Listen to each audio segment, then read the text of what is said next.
What's going on, guys? It's Nick here, back with another video. Today is the third episode in our player breakdown series. In this one, we'll be taking a look at the first round decision between Derrick Henry and Austin Ekeler. Please let me know which comparisons you guys want to see next in the comment section below, and then make sure to upvote the requests that you like as well. As always, these breakdowns are going to be for half PPR scoring, but I will mention how the outcome will change if you are in standard or in full PPR at the end.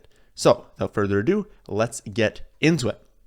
Derrick Henry will be entering his 7th season in the NFL, turning 29 this coming January. So he'll be 28 for the entire regular season, could turn 29 if they make it into the playoffs. After getting a billion touches in high school, a billion touches in his final season at Alabama, he wasn't used all that much in his first 2 seasons in the NFL, which kind of surprised a lot of people, but then he started exploding down the stretch in year 3 and has not looked back since, starting with his breakout game on Thursday night. I think everyone remembers that game, 2018 against the Jaguars. He had 200 rushing yards, 250 rushing yards, 3-4 touchdowns, just absolutely destroyed them. Since that point on, he's averaged 5.16 yards per carry, 116 rushing yards per game, and 1.16 rushing touchdowns per game. Those are crazy good numbers for a pretty big stretch. That's since, it was in the double digits, around like week 10, 11, 12, something around there in 2018. That's a long stretch of time.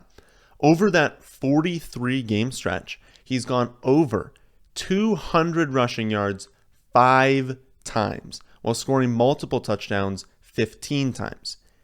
In fact, he has more games in this stretch with multiple rushing touchdowns than he does without a touchdown. That is wild. And he's also been incredibly durable.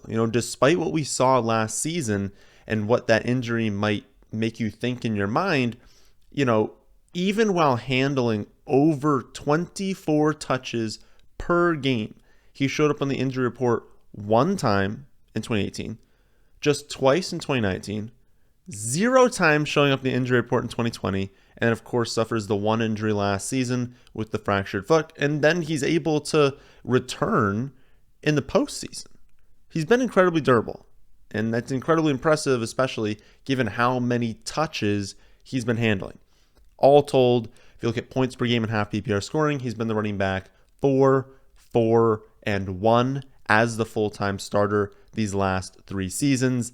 He has been incredible. So how about Austin Ekeler?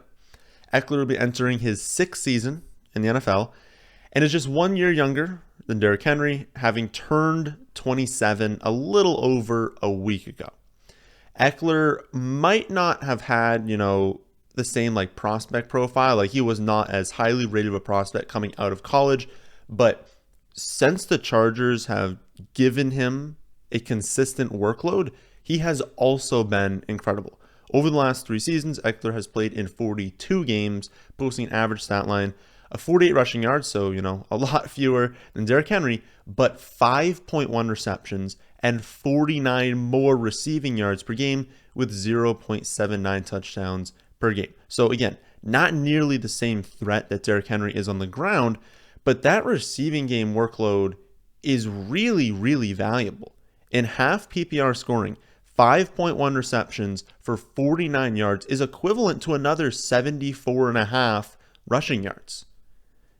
And it also comes with fewer touches. So if a big concern for you is how many touches and hits Derrick Henry is exposed to, you can effectively add in 75 rushing yards to Austin Ekeler on only 5 touches. And many of those touches might come with no hits. He might just run out of bounds. He might get down. This is Ekeler we're talking about. He's not just going to get down in the middle of the field like some players do. I would say more wide receivers do that. But I think that the point remains, if you can gain 75 more yards on only 5 touches, that's a maximum of 5 times getting tackled, and many times, again, you're going to run out of bounds. So you're exposing your body to fewer hits. That's obviously a good thing long term, especially as both of these players are beginning to leave their prime. Speaking of injuries, if you are going to be concerned about Derrick Henry, and that's one of the reasons you don't want to draft him, I do think you also have to be concerned about Austin Ekeler, right? Again, if you're going to be concerned, which I don't think you should be. He was on the injury report 3 times in 2018 with a concussion and a neck strain. He was on it for 0 games in 2019, for 7 games in 2020, missing 6 weeks due to a pretty bad hamstring injury before showing up in the injury report 3 more times in 2021, ultimately missing 0 games. So at the end of the day, both of them have missed, one big chunk of time with one singular injury, but Ekeler has missed a few more games due to minor injuries than Derrick Henry. I personally do not think you can make the case that either one of them is a big injury risk, but if you do, I think you need to assign the same risk to both of them. So if you are concerned, it's not going to help you make this decision because both of them should be moved down the exact same amount. But again, in my opinion, you should not be factoring injuries in to any sort of decision here. All told, Austin Ekeler has been the running back 6, 14, and 3 in half PPR scoring. So at least that's obviously the last 3 years. So Henry has been like a little bit better. He's shown a higher ceiling. He's been more consistent in that production over these last 3 years. So to this point, I feel like the lean has to be Derrick Henry, right? Even given the scoring format, half PPR, it's going to lean towards receptions if you can get them.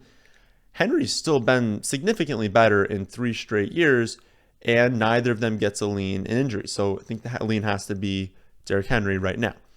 But this is a forward-thinking show, right? We're not overly concerned about production we've seen in the past because we don't get points for that, right? It's great that Derrick Henry's been better, but if you draft him this season, that's irrelevant to you. All you need to know is what's going to happen this coming season. So why not look at each offense, right? I don't think you're going to find a person that thinks the Titans will be a better offense than the Chargers. The Chargers have the better quarterback play, the better overall weapons, and an elite defense that is going to get them on the field quickly. Maybe this means that there won't be as many games where Austin Ekeler needs, 10, 11, 12 receptions to catch up quickly, right? But the mere fact that their defense is going to cause a ton of 3-and-outs, get a lot of turnovers, get them in good scoring position, that's going to bode very well for Austin Ekeler's touchdown floor and ceiling. And if you're a running back on a team that is winning a ton of games and scoring a lot of points, that's a very valuable thing to have.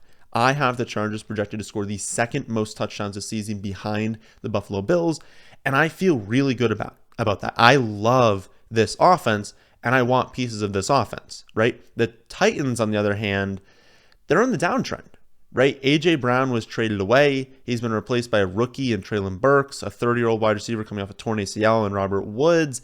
I think both of them are great weapons. I think both of them can be very valuable to this offense. But again, no one should argue that they're going to replace A.J. Brown. That is a significant step down in talent from A.J. Brown. I have genuine concerns about the Titans offense, which in turn gives me concerns about Derrick Henry. We also need to consider how each player's volume could shift. Henry has seen a lot of touches these last 3 years, so if you look including the playoffs, his touch counts are 409 in 2019, 418 in 2020, and then 257 last year, but through only 9 games. And to be honest, maybe those touches are catching up to him just a little bit. Sure, he finished easily first in points per game last season, so you could say, oh no, that was his best season ever, right? But we saw a decline in efficiency. He got there based off of volume. As per Bill Barnwell, he posted a 3-year low in yards per carry, rushing yards over expectation per carry, first down percentage, first downs over expectation, and overall success rate. And to be honest, they weren't minor differences, right? We didn't see barely a drop. He took significant decreases in all of these statistics, and that's not even considering the foot injury, right? It's not he came back from the foot injury too early and that's why his metrics are all down. Obviously, these stats happened before the foot injury because the foot injury caused him to miss basically the rest of the season. It is absolutely fair to wonder if maybe the Titans start to shift some of that workload away from Henry this season, just really to keep him fresh, right? They don't want to give him 26, 27 touches per game, have him get hurt again if he's their entire offense. They have to figure out a way to keep him on the field, And as you age, that's obviously going to be more of a concern. Again, I don't think he's an injury risk, but you still don't want to pound him into 9-man boxes every single play. That's just not going to bode well for his long-term success, especially if we've seen a potential decline in his efficiency. So it is fair to wonder if the Titans are going to reduce his touches just a little bit, right? I'm not arguing that Derrick Henry will all of a sudden be a bad play in fantasy. That's not going to happen. Just that it's possible that we see the Titans pull back on his volume just a little bit and that the offense is worse overall. And that could have a compounding impact, right? Where he gets fewer pieces of a smaller pie. Compare that to Austin Ekeler's situation where, this team's going to score a ton, right? And we have very little concerns about his workload. The one thing that could happen is if Isaiah Spiller gets more work on the ground, but I'm not concerned about that for two reasons. First, Justin Jackson, Larry Roundtree, Joshua Kelly, they already combined for 137 carries last season, with Jackson adding in 22 more receptions on top of that. Spiller is going to be taking away those touches before he takes away Austin Ekeler's. And second, while Spiller is extremely capable in the receiving game, again, he can just take away Justin Jackson's 22 receptions. I'm not too worried about him eating in to Austin Ekeler's workload. He's not really a threat in that receiving role over Ekeler. Like, it's one thing to be capable, it's another thing to be Austin Ekeler. So Spiller is much more of a threat on the ground, which is the least valuable touch in fantasy. I don't really care about carries. You want to drop Austin Ekeler to 175 carries this coming season? Like, go for it. I really don't care. That's only going to drop him like 10 to 12 total fantasy points. That won't be the end of the world. What I'd be more concerned about is if they drafted some like incredible pass catching back, which would make no sense because they have one, Austin Ekeler, and he was going to take away receptions. But to see someone who might take away a few carries, and again, might not even do that, you're not overly concerned. Sure, take away some of the carries, keep him healthy, keep the touchdowns, keep the receptions. That's what's valuable in fantasy. As long as he stays healthy, he's going to catch a ton of passes, he's going to score a ton, and he's going to be fantastic. Losing some work on the ground, I'm not too concerned about that. So who would I go with? I honestly do think there's a strong case to be made for both of them. But the thing is, even if I project Derrick Henry for 356 carries, which is a lot, plus 31 receptions, another big number, and over 16 touchdowns, that's a huge projection, and it is not considering a potential pullback in his volume. A pullback in his volume would be less volume than that. That is a generous workload. He still comes in slightly behind Austin Ekeler in half PPR scoring. And it's not because I went crazy with Ekeler. I didn't give him 300 carries on receptions, right? I gave him 210 carries, very reasonable, 74 receptions, very reasonable, and barely over half the team's rushing touchdowns. Again, reasonable. But for how well I project that offense to be, he gains the edge, like a huge edge in receptions, and even with over 100 fewer touches because of where his touches come and because he can match the incredible touchdown volume of Derrick Henry, he does come out on top. It should probably go without saying that Austin Ekeler also wins in PPR scoring and that the gap is pretty massive in that scoring format. If you're getting a full point for every single reception and he's going to beat him by 40, 50 receptions, it's very difficult for Derrick Henry to catch up with the rushing volume. So in PPR scoring, I don't think it's a huge discussion. You're going Austin Ekeler, and like I said, I think my lean is Austin Ekeler again in half PPR scoring. In standard scoring, the lean is Derrick Henry just because those receptions are neutralized, right? They don't matter at all, and so the big edge for Austin Ekeler is irrelevant. He obviously gets the receiving yards that go along with those receptions, but it's not enough to make up for it. So in standard scoring, you still have to go with Derrick Henry, though I highly recommend that none of you play in a standard scoring format. So assuming that you're not doing that, I would go with Austin Ekeler over Derrick Henry this season.